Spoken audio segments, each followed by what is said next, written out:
एक सबसे बड़ी बात है कि ऑल इंडिया लेवल पे एक बहुत बड़ा कार्यक्रम हो रहा है जिसमें चीफ मिनिस्टर तमिलनाडु ने एक इनिशिएटिव लिया है और जिसमें तेजस्वी यादव हैं जो उप मुख्यमंत्री हैं, अखिलेश यादव जी हैं, राजस्थान के सीएम, ये काफ़ी सारा एक ओबीसी वर्ग जो ऑल इंडिया लेवल पे है, छगन भुजबल जी हैं, ये ऑल इंडिया लेवल पे यूनाइटेड हो रहे हैं और इसलिए हो रहे हैं कि एटलीस्ट सेंसस तो कराया जाए। क्योंकि अभी हम 1931 के बाद में कास्ट सेंसस को लेके काफ़ी बार बहस हुई, बातचीत हुई। पिछले बार भी जो सेंसस हुआ वो कास्ट सेंसस किया है इन्होंने, मगर उसका डाटा पब्लिश नहीं किया। तो हम लोगों का यहाँ पे ये मुद्दा है कि कास्ट सेंसस कराया जाए।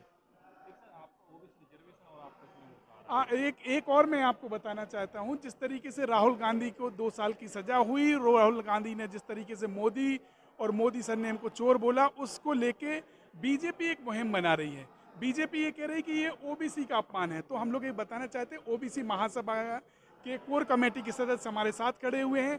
हम लोगों ने एक सिविल सूट भी फाइल कर रहे हैं जिसमें ये सूट फॉर डिक्लेरेशन मांग रहे हैं, जिसमें ये मांगेंगे कि मोदी सरनेम गुजरात में ओबीसी कम्युनिटी में आता ही नहीं है। एक बड़े मजे की बात है कि सेंट्रल लिस्ट और स्टेट लिस्ट दोनों भी लिस्टों में मोदी आता ही नहीं है ओबीसी कम्युनिटी में। पर यह प्रचारित किया जा रहा है कि ओबीसी कम्युनिटी को चोर बोला गया है। ओबीसी कम्युनिटी जो है बहुत ही मार्शल कम्युनिटी है, खुददार कम्युनिटी है, और इस तरीके से उसके नाम पर जो ब्लेम गेम हो रहा है उसको हम एक्सपोज करेंगे इस सूट के माध्यम से। दूसरा, एक लीगल नोटिस भी हम लोग देने जा रहे हैं जेपी नड्डा साहब को, और उसमें मांग करेंगे कि जिस तरीके से ओबीसी को चोर वाली बात वो कह रहे हैं राहुल गांधी के नाम पे, ये भी डिफेमेटरी की उसमें आता है। तो इस तरीके का डिलीट या इस तरीके का प्रचार इन लोगों को बंद करना चाहिए, नहीं तो हम लोग लीगल एक्शन लेंगे। सर क्या लगता है राहुल गांधी को राहत मिलेगी कोर्ट से? देखो, बात राहत की नहीं है, बात यहाँ है ओबीसी को जिस तरीके से राहुल गांधी के नाम पर प्रचारित किया जा रहा है, ये डिफेमेटरी है। ये बड़ा इंपॉर्टेंट इशू है। जिस तरीके से वो बात कर रहे हैं कि मोदी मतलब ओबीसी, ओबीसी मतलब चोर, इस तरीके के डिफाइन करके पूरी की आधी भारत देश की आबादी।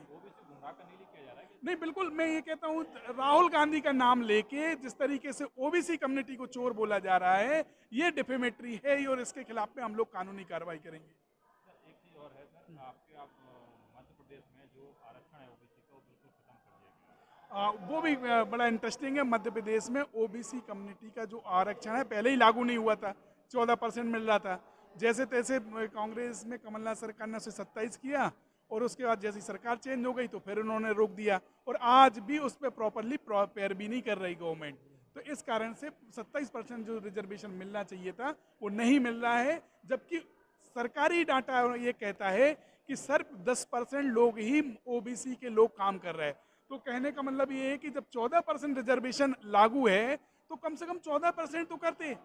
पर ये जिस तरीके से इम्प्लीमेंट किया गया है ये बड़ा दुखदजनक है कि आज मध्य प्रदेश सरकार ने ही डाटा सबमिट किया है कोर्ट में, और उसमें ये कहा है कि 10% लोग काम कर रहे हैं, 10 से लेकर 13% तक। 2024 में क्या पूरा विपक्ष एकजुट होकर लड़ पाएगा चुनाव? आप विपक्ष और पूरे ओबीसी कम्युनिटी, हमें लगता है कि जिस तरीके से OBC community, SC ST community पे जो अत्याचार हो रहे हैं वो एक तरीके से लामबंद हो रहे हैं, और ये आज उसी की एक परिणति है। उसी को आज एक चर्चा देख रहे हैं, आप देखेंगे स्टालिन साहब भी जुड़े हुए हैं, आपका तेजस्वी यादव जी भी जुड़े हुए हैं, झारखंड के CM हेमंत सोरेन जी भी जुड़े हुए हैं, अखिलेश यादव जी भी आए हुए हैं, और तमाम सांसद आए हुए हैं, और ओबीसी वर्ग का बहुत बड़ा तबका जो इंटेलेक्चुअल वर्ग है, पॉलिटिकली एक्टिव है, वो सब एक यहाँ पे इकट्ठा है। सर आप बताइए, सर आप मध्य प्रदेश से आते हैं अरविंद कुशवाहा जी, और ओबीसी के आप लगभग प्रभारी भी हैं ओबीसी महासभा के। तो सर जिस तरह से ओबीसी का आरक्षण मध्य प्रदेश में खत्म कर दिया गया है लगभग लगभग,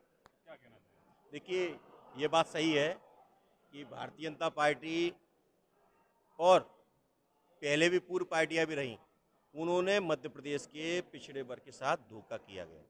और लगातार जो पिछड़े वर्ग का जो मुख्यमंत्री अपने आप को बोलने वाले लोग बोलते हैं, मुख्यमंत्री शिवराज सिंह चौहान, आज आज 19 साल होने जा रहे हैं, पिछड़े वर्ग की हिस्सेदारी नहीं है।